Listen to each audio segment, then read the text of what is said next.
Alright, dalam episode ini kita akan membahas tentang state management. Jadi ketika misalnya Anda tidak tahu tentang apa itu state management, intinya adalah menyimpan di global variable. Jadi sehingga ketika misalnya komponen A, B, C, D, E perlu, variabel tersebut bisa dipanggilnya. Kira-kira seperti itu. Ketika Anda menggunakan React, Anda pasti bisa menggunakan yang namanya React Context. Yang mana ini tidak memerlukan package, artinya ketika Anda menggunakan React, pasti Anda bisa menggunakan React Context. Karena ini include di dalam React sendiri. Namun sekarang ada yang namanya Redux, ya kan, ketika misalnya Anda belum pernah mendengarnya, ya ini adalah state management untuk React. Bisa juga sebenarnya untuk React Native, bisa juga untuk Vue.js. Namun entah kenapa banyak kali mulai dari Indonesia sampai keluar Indonesia pun bilang bahwasanya ketika Anda memakai Redux ini sangat komplik, ya kan. Artinya memang begitu ribet untuk melakukan hal yang simple, kita harus diribetkan dulu. Nah, itu ketika misalnya Anda menggunakan Redux. Namun tidak begitu sedikit orang memakai Redux ini sebelum keluarnya beberapa state management lainnya.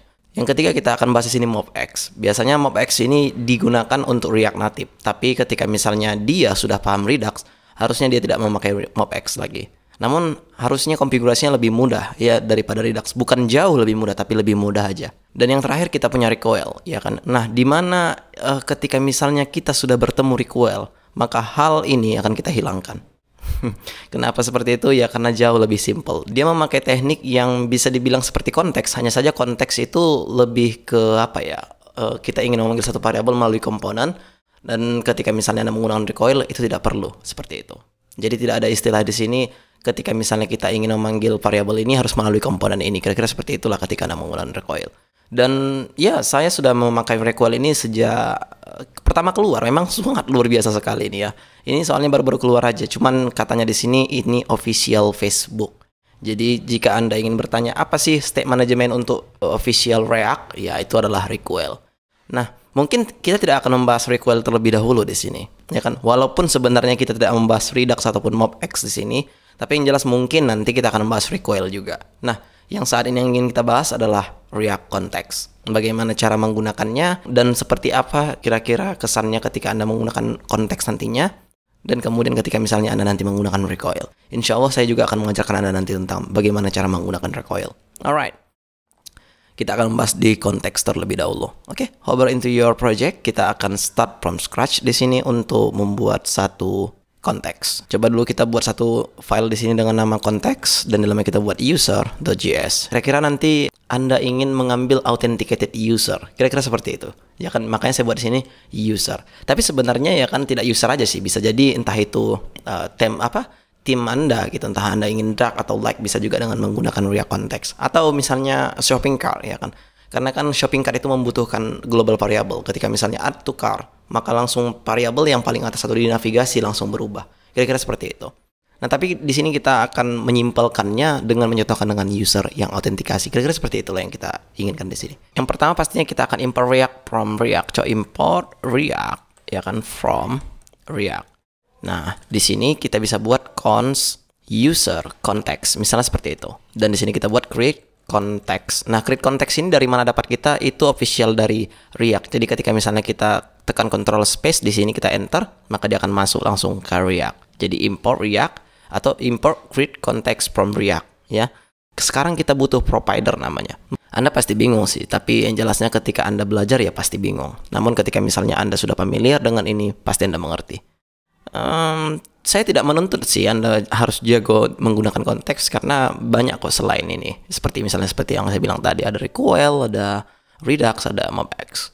Dan coba kita buat di sini const user provider. Nah, di sini bisa kita buat dia sebagai parentnya lah. Jadi pastinya ini mengharapkan children. Jadi kita buat di sini children. Kira-kira seperti itu. Dan di sini kita bisa buat misalnya const user, kita buat dulu ya dummy user aja dulu. Ya kan, ketika misalnya Anda tidak dulu berhubungan dengan API, kita pakai dummy data dulu. Nanti saya juga akan mengajarkan kepada Anda bagaimana caranya menggunakan API. Untuk sekarang ya kita basic aja dulu ya. Kita buat di sini name equals to Irsyad Panjaitan. Kira-kira seperti itu saja dulu. Satu variabel aja cukup ya. Nah, sekarang di sini bisa kita return. Coba kita buat di sini user context. Nah, sekarang ini bisa kita masukkan ke dalam tag ya, karena dia adalah komponen. By the way, di sini user context harusnya kita buat di sini usernya juga huruf besar. Jadi biar konsisten aja. Dan di sini mengandung provider namanya. Provider ini kira-kira untuk memanggil apa yang ada di sini lah. Kira-kira seperti itu. Jadi kita bisa buat di sini value sama dengan user. Di sini yang satu untuk formatnya, yang satu adalah menandakan bahwa ini adalah objek. Maka di sini saya buat 2 kali. Pertanyaannya adalah bagaimana cara kita mengambil value yang kita buat di sini di komponen-komponen lainnya. Dan di sini coba dulu kita buat children. Oke. Jika sudah, sekarang tugas kita adalah membuat satu komponen. Nah, di sini agak ribet sebenarnya yang saya maksud tadi. Ketika misalnya kita lihat pada home. Nah, di sini tepat di mana homepage kita. Oke. Coba dulu bisa nggak didefinisikan di sini name? Ya kan kita buat di sini name langsung muncul name yang tadi. Pasti tidak, kan gitu. Nah, oleh karena itu di sini tekniknya sedikit agak ribet. Kenapa saya bilang agak ribet? Karena kita perlu satu komponen lagi untuk memanggil variabel tersebut. Oke. Coba dulu di sini saya buat function user. Ya kan nanti kita akan masukkan ini ke dalam apa, jadi tidak usah khawatir. So, kita buat di sini dulu ES6 ya caranya. Dan di dalam user ini kita bisa return div, dan di sini kita buat coba my name is user name. Nah, mungkin Anda bertanya dari mana user ini? Kita akan definisikan di sini const user, kita akan use context. Jadi ketika misalnya Anda menggunakan hook, ya use context ini salah satu dari hook juga. Jadi kita buat di sini use context. Nah, value yang ada di sini adalah yang kita ambil dari user context tadi, ya. Jadi jika misalnya kita lihat pada context, di sini ada user, di sini ada user context. Nah, inilah value yang kita masukkan ke dalam use context ini. Maka coba kita import di sini, import use, ya kan karena dia const, kita buat di sini user context, ya, from context, dan di sini kita masukkan user. By the way, sebenarnya kenapa ini tadi tidak muncul autocomplete-nya hanya karena di user ini tidak kita ekspor dia. Coba dulu kita buat sini ekspor. Ekspor kita butuh 2 di sini. Yang pertama user context dan yang kedua adalah user provider. Oke. Jadi di sini kita bisa buat user seperti itu. Tapi sebenarnya jika Anda tidak tahu, itu tidak akan berhasil. Kenapa seperti itu? Karena setiap kita ingin memanggil apapun yang di dalam user ini atau konteks ini, kita harus memasukkan dulu yang pertama provider. Maka di sini kita bisa masukkan user provider. Kira-kira seperti itu. Dan jika Anda lihat di atas dia sudah include otomatis dari konteks user juga. Harusnya sekarang jika kita refresh di browser, dia sudah muncul di sini. My name is Irsyad. Nah, jadi sebenarnya kenapa saya bilang ribet hanya karena kita perlu komponen di sini. Kita tidak bisa langsung memanggil apa yang ada di sini. Contohnya kita buat seperti ini. Dan di sini coba kita paste dia. Apakah ini bisa? Kita refresh. Tidak bisa seperti itu. Property user katanya is undefined. Oke, maka harusnya kita melakukan seperti yang tadi. Nah, ini tidak mesti di dalam ini. Bisa juga kita buat dia ke dalam satu komponen. Coba di sini saya buat dulu authenticated user misalnya, ya kan. Authenticated user.js. Nah, di sini kita buat rsf dulu untuk memanggilnya. Dan ya di sini bisa kita return dia. Iya, seperti itu. Dan coba dulu kita bagusi dulu. User ini tidak perlukan lagi, dan di sini kita buat const user use context lagi, dan kita buat sini user context. Alright, jika ada di sini dia sudah import, dan sekarang kita bisa memanggil authenticated user tersebut di sini. Ini authenticated user. Alright, jika ada di sini dia sudah import ya, authenticated user from component authenticated user. Dan sekarang user ini tidak kita perlukan lagi. Ini tidak kita perlukan, ini tidak kita perlukan, ini pun tidak kita perlukan. Namun kita memerlukan user providernya. Dan sekarang mungkin Anda berpikir, bagaimana seandainya kita bekerja dengan API? Wah, itu sangat mudah sekali. Di sini kita menggunakan JSON placeholder yang kita masukkan ke specific user. Kita copy dan langsung kita pakai nanti. Tapi di mana kita meletakkannya? Oh, kita meletakkannya bukan di authenticated user. Ini hanya penyelenggara dari user context. Maka yang selanjutnya kita lakukan adalah pergi ke context folder ke user.js. Nah, di sinilah kita masukkan dia. Kalau Anda ingin mengambil authenticated user, kira-kira seperti itu. Yang pastinya kita akan menggunakan use state di sini karena kita menggunakan hook. So kita buat di sini const user, dan kita buat di sini set user untuk dispatchernya, ya kan? Dan di sini kita buat use state. Pastinya defaultnya adalah empty array. Di sini kita bisa buat get user, ya kan? Kita ya lakukan seperti yang tadi lah, ya kan? Let response await Axios get, kita panggil di sini dia. Axiosnya kita buat huruf kecil aja biar konsisten. Import Axios from Axios. Satu lagi kita butuh apa ya? Async di sini. Async, dan pastinya di sini kita buat set user response data. Oke. Selanjutnya kita butuh di sini adalah use effect. Dan di sini bisa kita panggil get user. Setelah itu sekarang kita bisa refresh di browser apa hasilnya. Jika kita lihat get user not defined. Oke, const. Sorry, di sini harus kita pakai const. Tidak bisa kita membuat function di dalam function kalau Anda menggunakan React function component ya.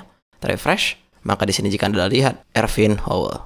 Ini adalah data yang dari API tersebut. Jika kita buat pun di sini 3, maka di sini jelas jika Anda lihat maka sudah berganti dia. Nah, bagaimana ketika misalnya Anda butuh satu lagi properti? Contohnya kita buat di sini dulu, loading, set loading. Kita buat defaultnya itu adalah false, ya kan?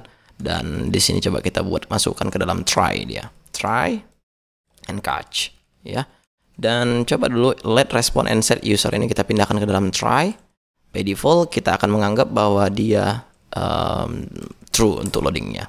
Dan ketika misalnya sudah muncul datanya, kita akan anggap bahwa dia false. Coba kita buat di sini false. Dan selanjutnya kita butuh memasukkannya ke user context provider di sini.